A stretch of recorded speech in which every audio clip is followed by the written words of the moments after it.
Student, welcome to SJEC classes.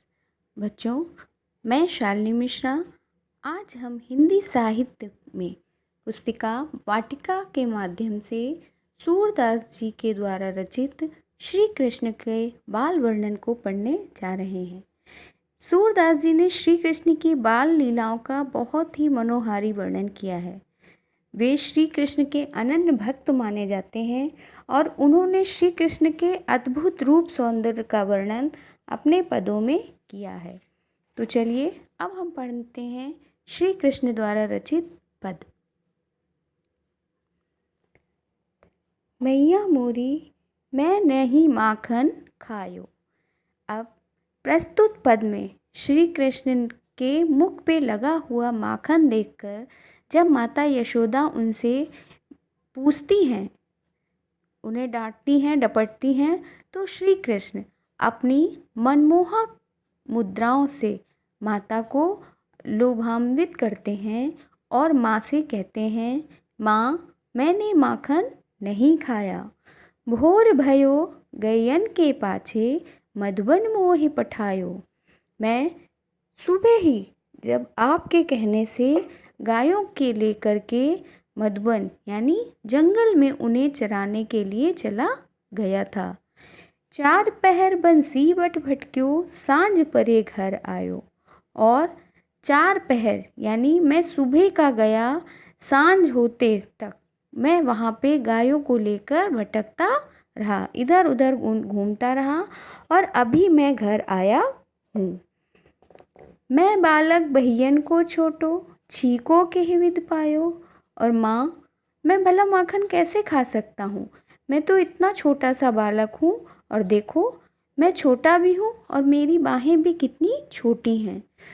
तो मैं छीको के ही विद पाए, जो माखन की मटकी है वो तो तुमने इतनी ऊपर टांग रखी है, फिर मैं उस मटकी तक भला कैसे पहुँच सकता हूँ।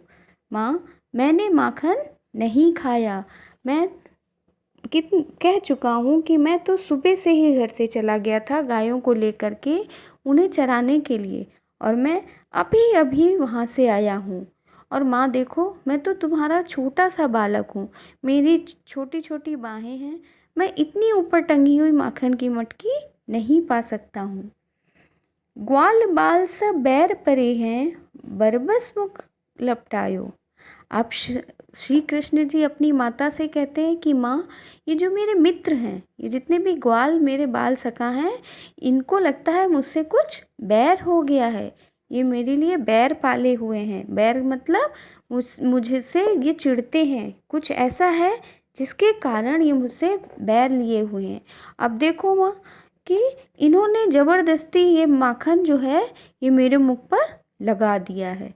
मैंने माखन खाया नहीं है, लेकिन ये ग्वाल बाल जितने भी मेरे मित्रगण हैं ये मुझे आपको ये बताना चाहते हैं कि मैं देखो मैं ही माखन का चोर हूँ, इसलिए ये माखन जो लगा है ना मेरे मुख पे, ये इन्होंने ही ज़बरदस्ती मेरे मुख पे मल दिया है।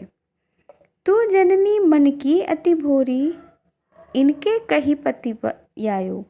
और माँ मुझे तुम तो बहुत भोली हो, तुम इन लोगों को नहीं जानती, ये बहुत ही चालाक हैं, इन्होंने तुम्हारे मन में मेरे लिए भेद उत्पन्न कर दिया है।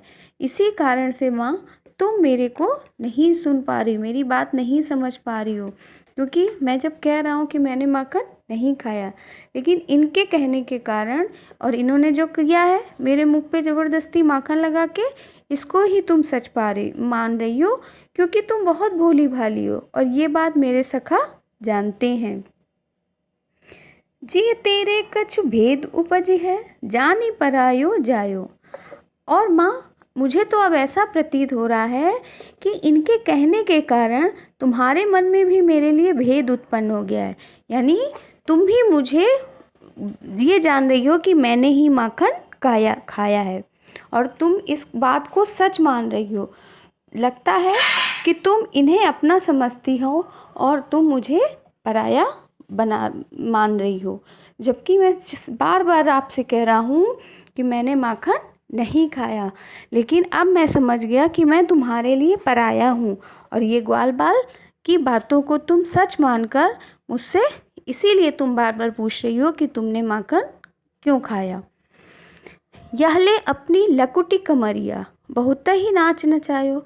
फिर सूरदास जी कहते हैं कि इतना सब कहने के बाद जब उन्हें लगता है कि माता यशोदा उनके इस झूठ को सच नहीं मान रही हैं, तो वे बड़ी ही मधुरता से, बड़ी ही अपने भावों को बनाते हुए अपनी माँ से कहते हैं कि ठीक है, तुम अपनी ये लकुटी कमरिया, लकुटी यानी कि जो हाथ में पकड़ने वाली लकड़ी होती है, जो गाय को चराने के लिए ग्वाले जाते हैं, तो वे हाथ में एक लकड़ी को पकड़े होते हैं जिससे वो गायों की रक्षा कर सकें। तो और कमरिया, कमर में बांधने का कम्बल, जो कपड़ा होता है कमर में बांधे रहते हैं जिसमें वो, तो उसे कहा कि ये तुम अपनी लकड़ी और ये कंबल दोनों ले लो, क्योंकि मैं तो इतना थक गया हूँ, इन सब के कारण ही मैं इतना इधर से उधर नाचता रहा हूँ और फिर भी तुम मुझे ही दोषी मान रही हो। सूरदास तब बिहसी हस जसोदा ले उर कंठ लगायो। सूरदास जी कहते हैं कि उनकी ये सब बातें सुनकर, उनकी ये मनमोहक बातें सुनकर माता यशोदा हंसने लगती हैं और फिर वे अपने पुत्र को गोदी में लेकर के अपने गले से लगा लेती हैं।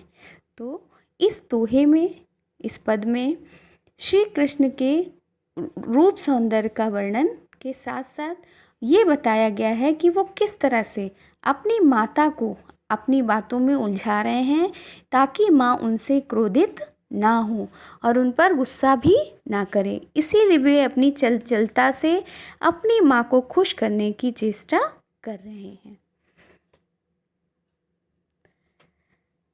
चलिए अब दूसरा दोहा देखते हैं, पद देखते हैं। मैया मोहे दाऊ बहुत खिजायो। अब प्रस्तुत पद में श्री कृष्ण अपने माता से अपने दाऊ ये अर्थात अपने बड़े भाई की शिकायत करते हुए कह रहे हैं कि माँ, मुझे दाऊ यानी मेरे बड़े भाई जो हैं बलराम, वो मुझे बहुत चिढ़ाते रहते हैं। मोसो कहत मोल को लीनो तू जसमति कब जायो। वे मुझसे हर समय यही कहते हैं कि माता यशोदा ने तुम्हें जन्म नहीं दिया, क्योंकि उन्होंने तो तुम्हें मोल खरीदा है और वे तुम्हारी माँ नहीं हैं। कहा करो ई रिस के मारे खेलन हो नहीं जातो। और माँ, इसी सब बातों को सुनकर मैं समझ नहीं पाता हूँ और इसी कारण, इसी गुस्से के कारण मैं बाहर खेलने भी नहीं जा रहा हूँ। पुनि पुनि कहत कौन है माता को है तेरो तात। और माँ, वे बार बार मुझसे बस यही पूछ रहे हैं कि तुम्हारी माता कौन है और तुम्हारे पिता कौन है। तात अर्थात पिता।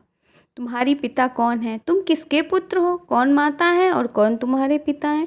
क्योंकि यशोदा माँ ने तो तुम्हें मोल खरीदा है, तुमको उन्होंने जन्म नहीं दिया। तो श्री कृष्ण इन बातों से दुखी होकर, शर्मिंदा दिखाते हुए वे बाहर अपने मित्रों के साथ खेलने नहीं जाते।